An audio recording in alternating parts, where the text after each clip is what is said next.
অনেকদিন আগের কথা, এক রাজ্যে খুবই বুদ্ধিমান এক রাজা ছিল। একদিন তিনি ভাবলেন আমার সহযোগীরা কিরকম বুদ্ধিমান সেটা পরীক্ষা করা দরকার।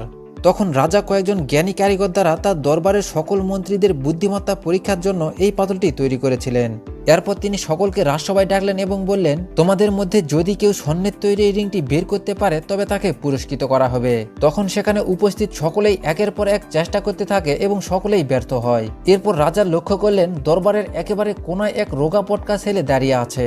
রাজা তাকে জিজ্ঞেস করলেন, তুমি কে এবং এখানে কেন এসেছো? তখন ছেলেটি বলল, আমি আপনার রাজ্যের অত্যন্ত গরিব অসহায় একজন রাখাল। আপনার সৈন্যরা আমার থেকে জোর করে কয়েকটি ছাগল নিয়ে এসেছে, এজন্য আমি এসেছি আপনার কাছে বিচার দিতে।